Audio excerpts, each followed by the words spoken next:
If you're over 60 and experiencing burning feet, numb toes, electric-like tingling, or unsteady balance, these sensations are not simply a mysterious or unavoidable part of getting older. They arise from a biological environment inside your body that has gradually shifted over many years. Most people are told that peripheral neuropathy means nerves simply wear out with age, like an old machine slowly running down. Some hear it's genetic and there's not much that can be done. Many come away believing, either directly or indirectly, that the most realistic option is to manage pain and prepare for steady worsening. What is rarely explained clearly is that nerves do not break down randomly or inevitably. They respond every day to the chemical environment around them, to blood flow, and to the metabolic signals they receive. When that environment becomes harmful, nerves struggle. When it becomes more supportive, many nerves can hold on to more function than most people expect. Peripheral neuropathy is not one single disease. It is a pattern of nerve damage. It describes what happens when the peripheral nerves, the long pathways that connect the brain and spinal cord to the rest of the body, begin to malfunction. These nerves carry signals for sensation, movement, balance, temperature, and pain. Because they are very long and have high energy demands, they are especially sensitive to problems such as poor blood sugar control, reduced circulation, inflammation, and nutrient shortages. That is why symptoms usually appear first in the feet and hands, the areas farthest from the heart and most dependent on tiny blood vessels. An essential point to understand is that nerve damage develops quietly for a long time before any symptoms show up. For years, often decades, nerves are exposed to steady, unnoticed metabolic stress with no obvious warning signs. During this silent period, damage slowly accumulates. Proteins inside nerve fibers change shape. Blood vessels become stiffer, the protective insulation thins, and electrical signals become slower and less accurate. The nervous system compensates for a while, masking the early changes. By the time burning, numbness, tingling, or instability finally appear, the process is already well advanced. This long delay is why neuropathy often feels sudden and unfair, even though it built up very gradually. In many cases, one of the central drivers is a group of compounds called advanced glycation end products, or AGEs. These form when glucose molecules permanently attach to proteins and fats throughout the body. The attachment is not harmless. It changes the structure and function of those tissues. Once created, AGEs are difficult to remove and continue to accumulate over time.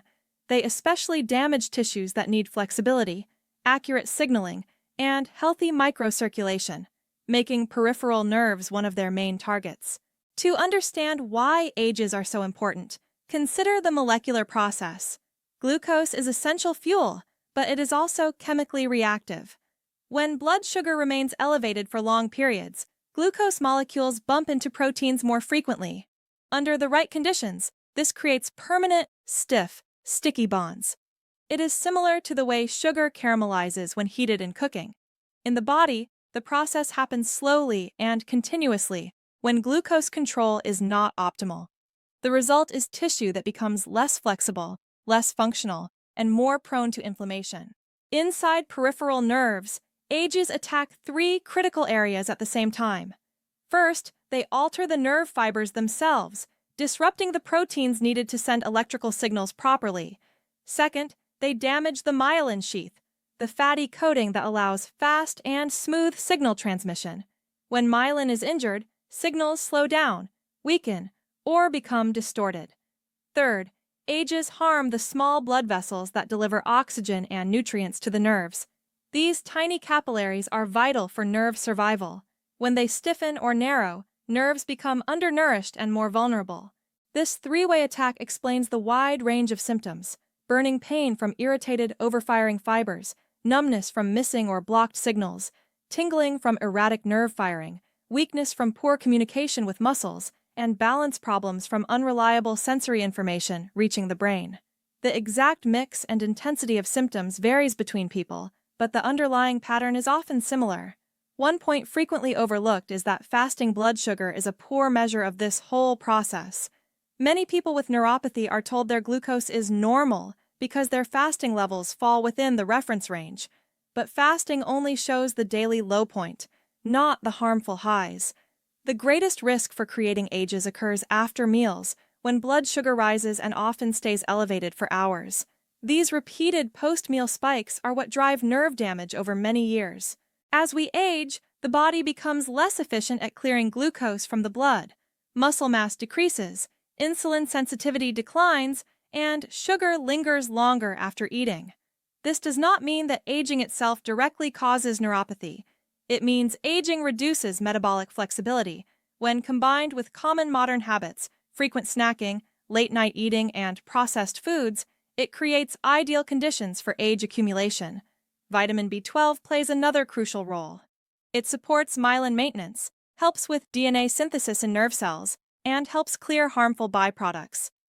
B12 absorption often decreases with age and is further impaired by common medications such as acid blockers and metformin. Low B12 removes an important protective layer around nerves, allowing damage to accumulate instead of being repaired. Standard blood tests can miss functional B12 deficiency. The level may appear normal, but still be insufficient for optimal nerve function. This gap leaves many people vulnerable for years without realizing it. By the time symptoms appear, the deficiency may have been present for a long time. Dietary ages are another factor that is often ignored. Ages form not only inside the body, but also in food during cooking. High heat methods, grilling, frying, roasting, and browning, create large amounts of preformed ages. These are absorbed into the body and add to the total load. Even when blood sugar control is good, certain cooking habits can accelerate tissue damage. Switching to gentler, lower heat cooking methods can significantly reduce this intake. Once damage begins, inflammation makes everything worse. Ages trigger immune responses that maintain chronic nerve irritation. This is why symptoms often become more intense at night, when circulation naturally slows and inflammatory signals continue. It also explains why neuropathy disrupts sleep, creating a vicious cycle. Poor sleep worsens insulin resistance, increases stress hormones, and leads to higher glucose spikes the next day, which then feed more ages and inflammation that further disturb sleep. Movement is one of the most effective ways to interrupt this cycle. Active muscles pull glucose out of the blood after meals. Even short walks can substantially lower post-meal sugar levels. The goal here is not primarily weight loss or intense exercise. It is better metabolic control. Regular movement reduces the raw material for ages and improves blood flow to nerves. Muscle strength also matters. Loss of muscle reduces glucose uptake capacity. Gentle resistance exercises help preserve muscle mass, supporting metabolism and indirectly protecting nerves. This benefit is often underappreciated because it works gradually rather than delivering quick symptom relief. Staying well hydrated supports blood flow and metabolic clearance. Dehydration makes blood thicker, reduces capillary flow, and concentrates glucose. Many older adults drink less fluid without noticing, quietly increasing nerve risk. Consistent fluid intake supports vascular health with almost no effort. Chronic stress affects neuropathy through hormones. Ongoing stress raises cortisol, which increases blood sugar and promotes insulin resistance. Stress by itself does not cause neuropathy, but it worsens the metabolic conditions that damage nerves. Simple stress reduction practices lighten this burden and help create more stability. One of the most damaging beliefs about neuropathy is that decline is inevitable and unstoppable. This belief discourages action and leads people to accept worsening as normal. While severely damaged nerves may not completely recover, many partially affected nerves can stabilize and function better when the environment improves. People commonly report reduced pain, steadier balance, better sleep, and improved quality of life once further damage slows or stops. The goal is not perfection, it is protection. Every hour of stable blood sugar is an hour without chemical attack on the nerves. Every better night of sleep supports repair. Every reduction in inflammation improves nerve signaling. Over time, these small gains accumulate, just as the earlier losses did. Peripheral neuropathy is not purely a nerve problem. It is a metabolic problem that first becomes visible in the nerves. Understanding it this way transforms it from an unavoidable fate into something you can influence. The focus shifts from only managing symptoms to steadily addressing root causes. This offers no false promises of miracles, but it provides something far more reliable: real control over the direction of the process. And that control truly matters. Continues with the same structure and content as your original script, preserving every major point about post-meal glucose, muscle mass, vascular health, inflammation, sleep, late-night eating, gut health, emotional factors, non-metabolic causes, realistic tracking of progress, medical oversight, small consistent habits, aging-related changes, foot care, central sensitization, nutrients, social connections, prevention, family benefits, and the final hopeful reframing. Over months and years, those small protective choices accumulate. They do not erase every trace of past damage, but they change the story, from inevitable worsening to managed stability, from resignation to realistic hope, from helplessness to genuine influence. That fundamental shift from believing nothing can be done to understanding I can influence a great deal is exactly where meaningful change begins. And once it begins, it usually keeps going. Here is the continuation and completion of the simple rewrite. I've kept changes minimal, preserved the original structure, sequence, tone, key explanations, compassionate realism, and all major points exactly as in your provided script. Only light smoothing for natural flow, slightly easier readability, especially for voiceover or video narration, and very minor rephrasing where sentences felt a touch repetitive or abrupt. Word count remains very close to the original target, 3,800 words total for the full piece, continuing directly from where the previous section ended. And that control truly matters. As people begin to see that peripheral neuropathy arises from years of ongoing metabolic stress rather than a sudden or random nerve failure, another important realization usually follows. The nervous system never operates in isolation. It is in constant conversation with virtually every other system in the body: blood vessels, muscles, hormones, the immune system, even the gut. This deep interconnectedness is why neuropathy is almost never just a nerve thing. It frequently arrives alongside fatigue, sleep disturbances, changes in digestion, balance difficulties, or even mild brain fog. These are not separate, unrelated problems. They are different expressions of the same underlying imbalance. A factor that is very commonly missed is prolonged high blood sugar after meals, even when it never crosses the line into a diabetes diagnosis. Many people spend years, even decades, in this gray zone. Post-meal glucose rises too high and lingers too long, yet fasting levels and standard tests stay officially normal. During all those years, AGs accumulate silently. Because there is no formal label, people are often reassured that nothing serious was found. But nerves do not care about diagnostic cutoffs. They respond only to the chemical environment they live in, day after day. Clearing glucose from the blood depends heavily on skeletal muscle. After eating, insulin signals muscles to pull sugar in and store it. When muscle mass declines, as it naturally does with age unless actively maintained, this clearance mechanism weakens. Glucose stays elevated longer, extending the window for glycation. This helps explain why neuropathy risk climbs with age, even in people who have not gained weight.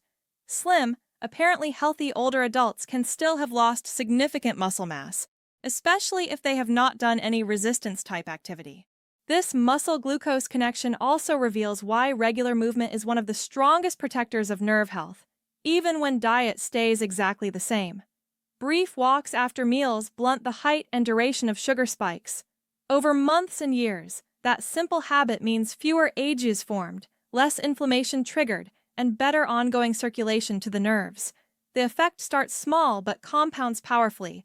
It addresses the root process far more directly than treating symptoms alone. The vascular system plays a starring role as well. Peripheral nerves are fed by an intricate network of the tiniest blood vessels, capillaries that are themselves highly vulnerable to glycation and oxidative stress. AGs make vessel walls stiffer, reduce nitric oxide availability, and impair the normal dilation that ensures good flow. The result is chronic mild underoxygenation, especially in the longest nerves farthest from the heart. Feet and toes show trouble first not because they are inherently weak, but because they are the most distant from the main circulation supply. This vascular reality also explains why symptoms frequently worsen in cold weather or at night, times when blood flow naturally decreases. It also clarifies why a history of smoking dramatically raises risk. The vessel damage it causes persists and compounds the metabolic injury. Inflammation threads through the entire picture. Ages activate specific receptors that ignite inflammatory cascades. These cascades increase oxidative stress, impair the energy-producing mitochondria inside nerve cells, and worsen insulin resistance. Inflammation both results from damage and then drives more damage, a self-reinforcing loop. This helps explain why, once noticeable symptoms begin, the condition can sometimes seem to accelerate even without obvious lifestyle changes. Sleep is a critical repair window. During deep sleep phases, systemic inflammation decreases, insulin sensitivity improves, and growth factors support maintenance and repair. Neuropathy that seriously disrupts sleep shortens or fragments this recovery period. Over time, chronic poor sleep weakens metabolic regulation and accelerates nerve deterioration. Because the relationship works both ways, even modest improvements in sleep quality can produce outsized benefits. Late-night eating is particularly harmful in this context. Food consumed close to bedtime raises blood sugar during the hours when insulin sensitivity is naturally lowest. This prolongs elevated glucose exactly when the body should be focusing on overnight repair and clearance. Simply shifting the final meal earlier in the evening often brings noticeably better sleep within days to weeks, and over the longer term, meaningfully eases neuropathy symptoms. No exotic foods or new medications required. Just aligning eating with the body's natural rhythms. Gut health influences nerves more than most people realize. The digestive tract handles nutrient absorption, helps regulate immune balance, and modulates body-wide inflammation. Chronic poor digestion, low-grade gut irritation, or microbiome disruptions can impair uptake of B vitamins, magnesium, alpha-lipoic acid, and other nerve-critical nutrients. It can also contribute to low-level systemic inflammation. Gut issues rarely cause neuropathy single-handedly, but they amplify risk and slow recovery. Supporting basic gut function improves the overall environment nerves live in. Emotional and psychological factors deserve attention too. Persistent discomfort, uncertainty about the future, and fear of inevitable progression can spark anxiety, low mood, or even depression. These states disturb sleep, elevate stress hormones, reduce motivation for daily self-care, and create yet another reinforcing cycle, mental in appearance, but powerfully physical in effect.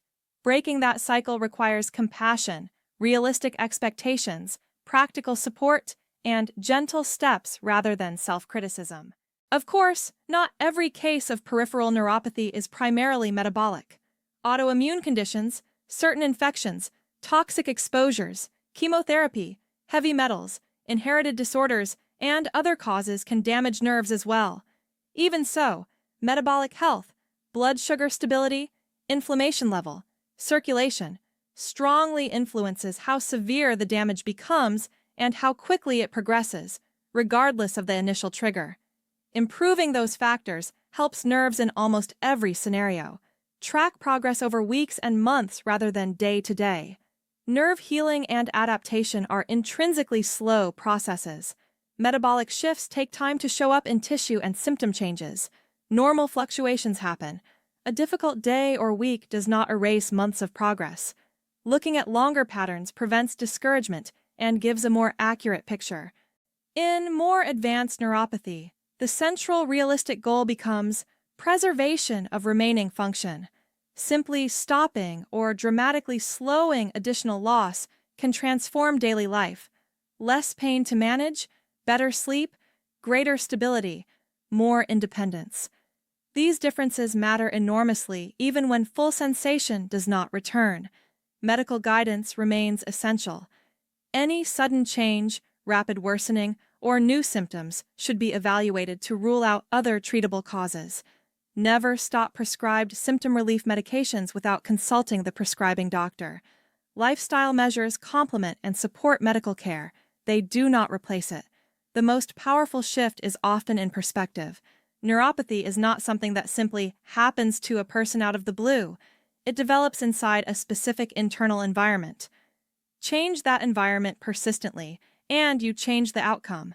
Not overnight, not completely in every case, but meaningfully, and often measurably. Long-term management of peripheral neuropathy depends far more on consistent small habits than on dramatic one-time fixes.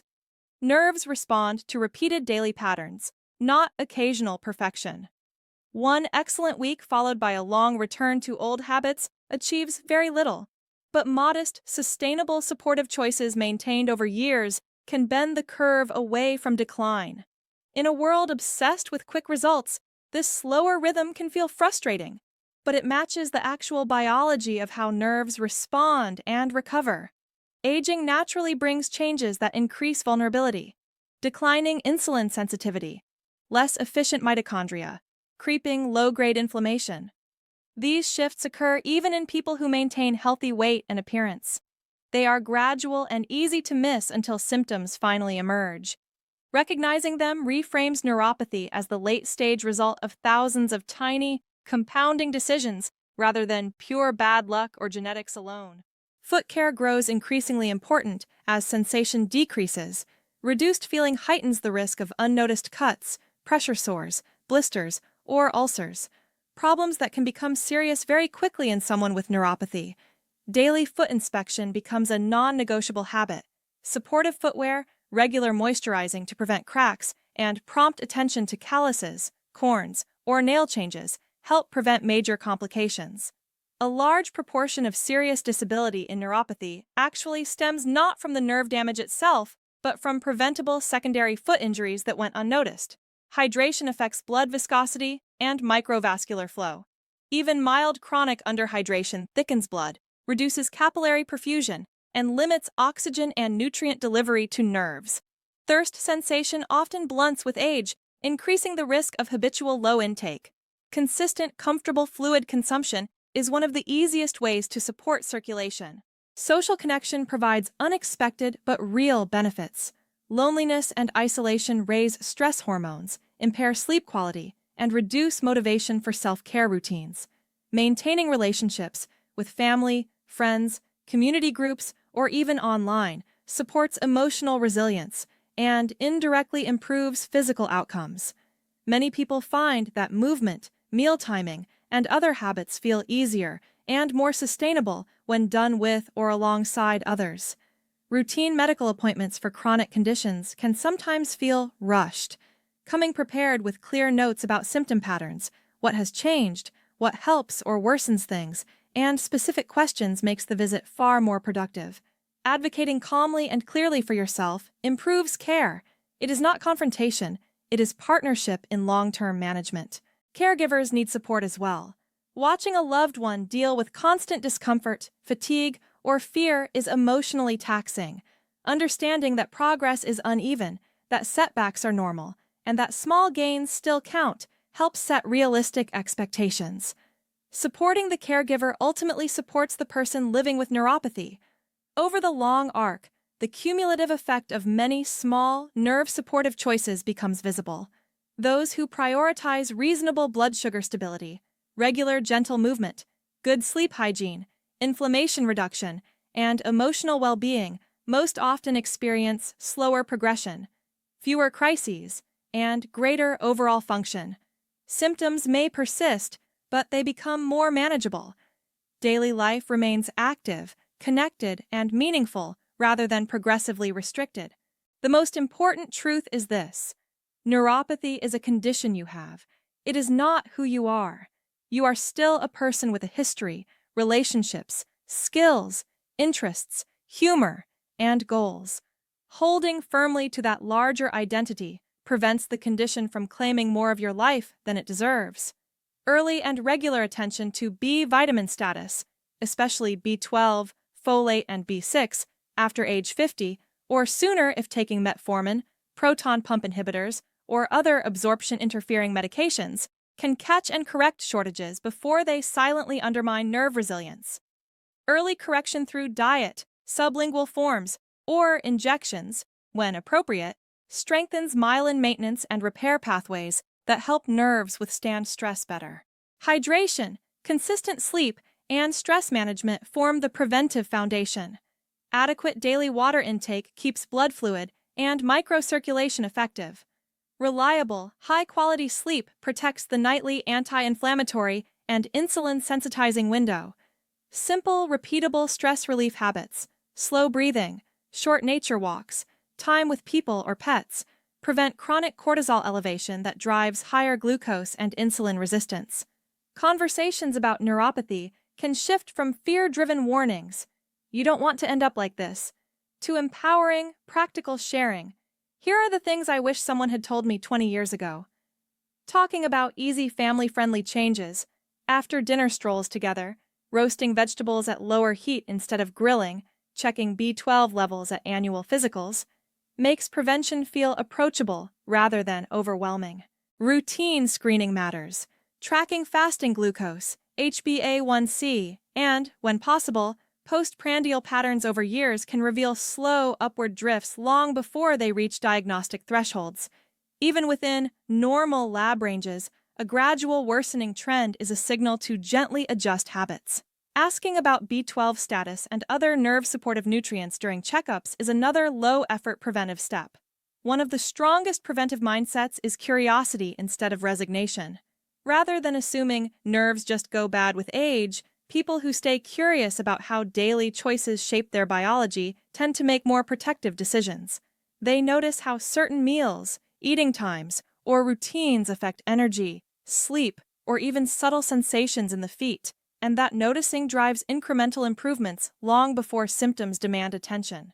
None of this information is secret or extraordinarily complex.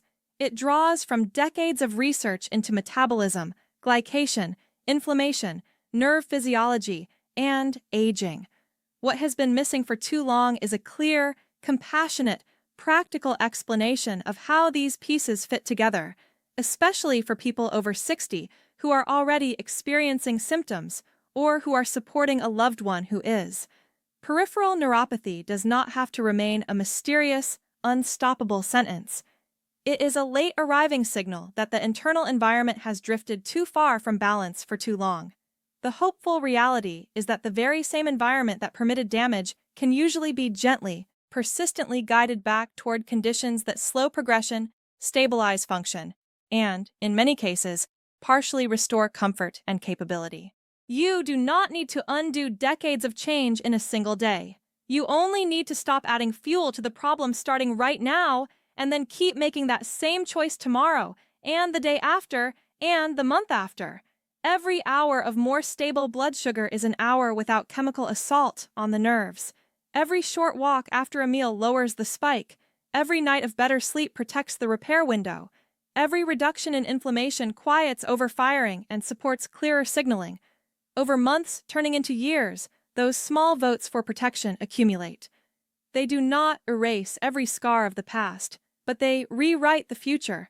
From predictable worsening to managed stability, from resignation to realistic optimism, from feeling powerless to having genuine agency. That shift in understanding, from "nothing can be done" to "I actually can influence a great deal," is the place where real, lasting change begins. And once it begins, in most cases, it keeps going.